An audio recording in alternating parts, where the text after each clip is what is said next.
The scene must have been incredible. The ruins of ancient Athens are imposing enough. Just mention it, and our minds can conjure up the images of the glory that once was that ancient city. The Parthenon glistening in the sun. The temple of Apollo, ancient even in Paul's time. And the rocky knob known as the Areopagus, place where Ares was supposed to have been tried by the gods for the murder of Poseidon's son, Hilarion. It became a place where trials for murder were held and punishments were meted out. Later known as Mars Hill by the Romans, it was a sacred site with altars set up to the gods who protected the people and who in turn were honored and worshiped. The Apostle Paul was there when it was in its glory, and it must have been a time of intense culture shock. Paul had been a faithful Jew, and ingrained in his soul was the commandment against creating any graven image. Yet Athens was filled with graven images of people, gods, and animals. Paul began where Paul always began, in the synagogue, talking with the Jews about their common heritage, and then introducing the subject of Jesus Christ.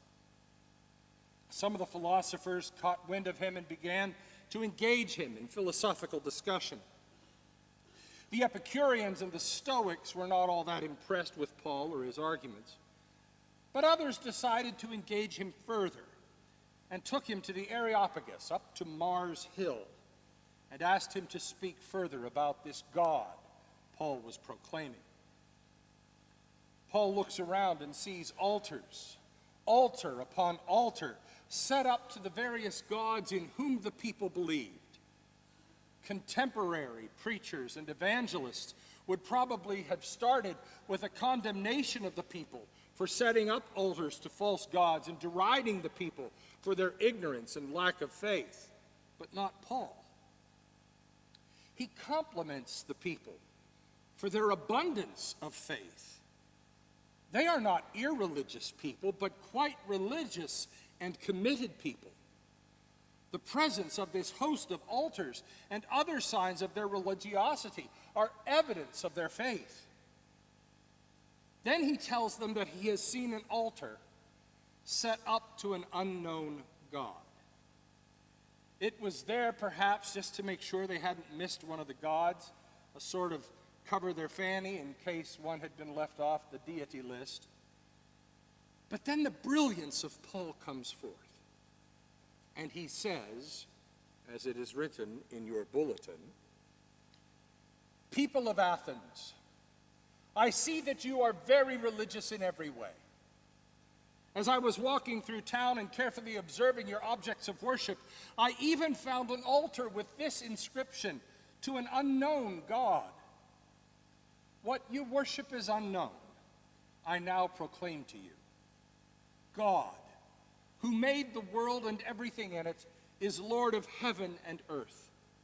He doesn't live in temples made with human hands, nor is God served by human hands as though he needed something, since he is the one who gives life, breath, and everything else. From one person, God created every human nation to live on the whole earth, having determined their appointed times and boundaries of their lands. God made the nations so they would seek him, perhaps even reach out to him and find him. In fact, God isn't far away from any of us. In God, we live, move, and exist. As some of your own poets have said, we are his offspring. Therefore, as God's offspring, we have no need to imagine that the divine being is like a gold, silver, or stone image made by human skill and thought. God overlooks ignorance of these things in times past, but now God directs everyone everywhere to change their hearts and lives. This is because God has set a day when he intends to judge the world justly by a man he has appointed. God has given proof of this to everyone by raising him from the dead. Paul met the Athenians right where they were. He didn't embarrass them or make fun of them, nor does he offer some ham-handed correction to their mistaken ways. Paul met them where they were, spoke to them of their search for understanding and reality, and suggested that what had been unknown to the people of Athens was, in fact, known and experienced by others. And the result? It's not in our passage for the morning, but in the verses that immediately follow we read, "When they heard of the resurrection of the dead, some scoffed, but others said, 'We will hear you again about this.'" At that point, Paul left them. But some of them joined him and became believers, including Dionysius the Areopagite and a woman named Damaris and others with them. Paul didn't threaten, cajole, or shame. He didn't impose judgment, nor did he shade them with guilt. He simply met them where they were and shared the good news. Now, you veteran sermon listeners could write the end of this one yourselves, right? But I don't want to shortchange you. So give me just a couple of minutes more. We may be tempted to think that we live in a time that is at best irreligious and at worst completely non-religious. But that is not true.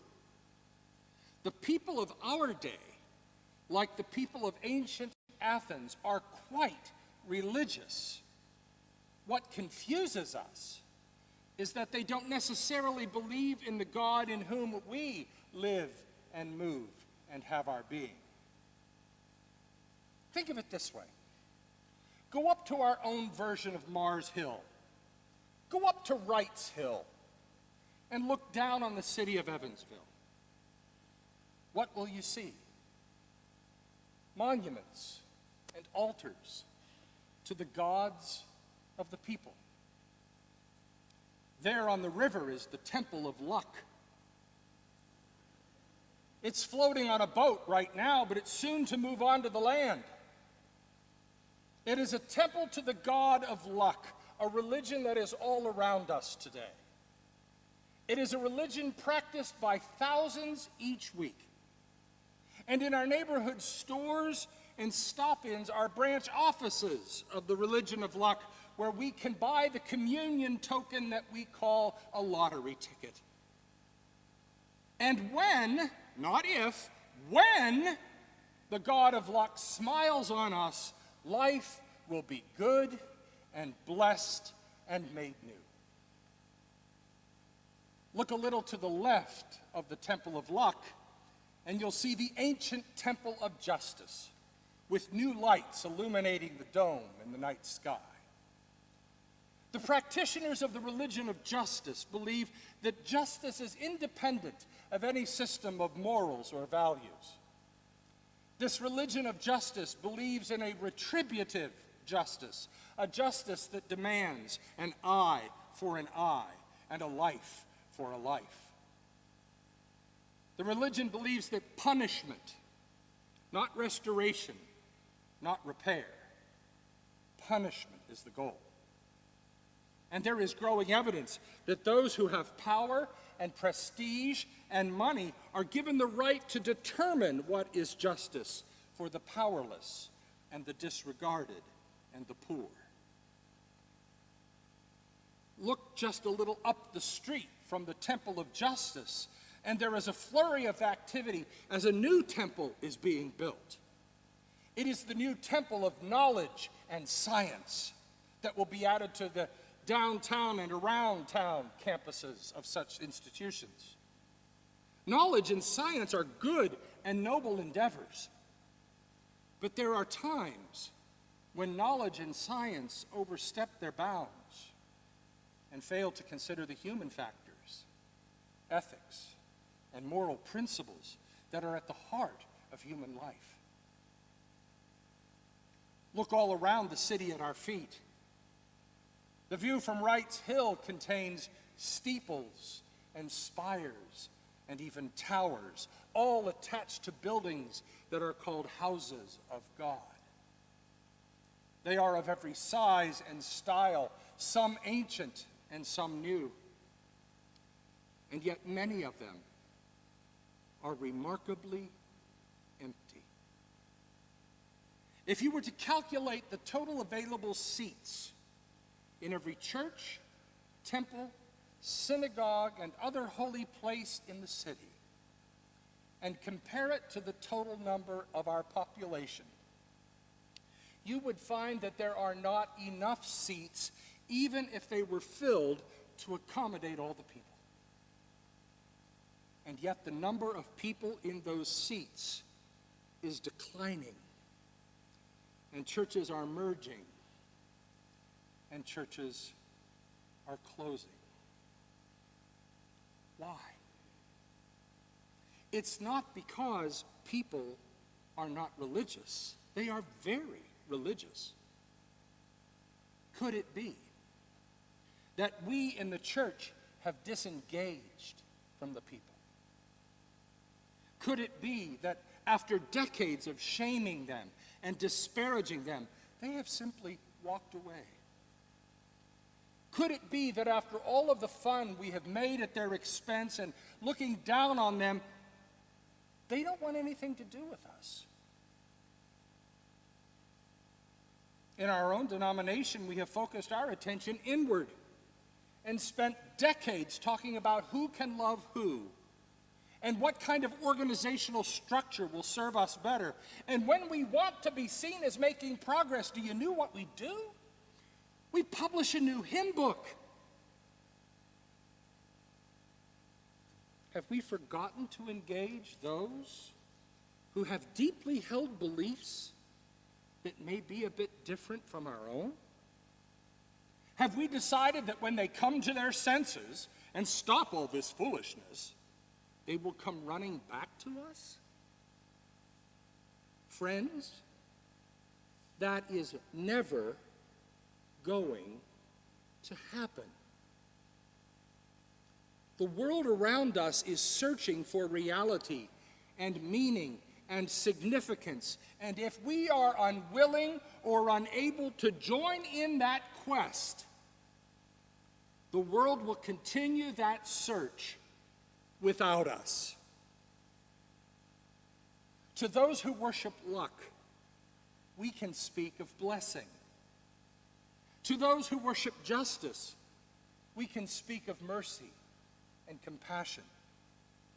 To those who worship science and knowledge, we can speak of ethics and values.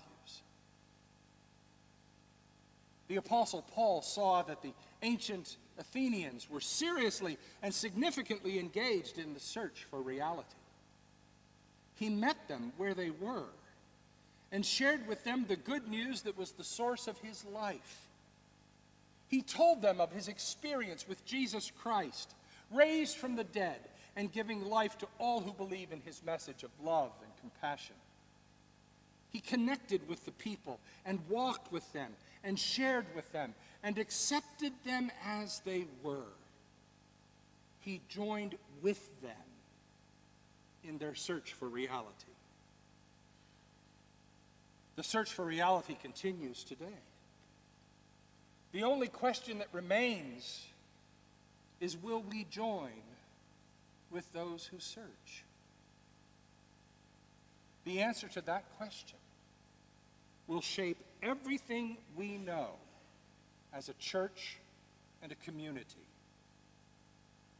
May we find a faithful answer for now and evermore. Amen.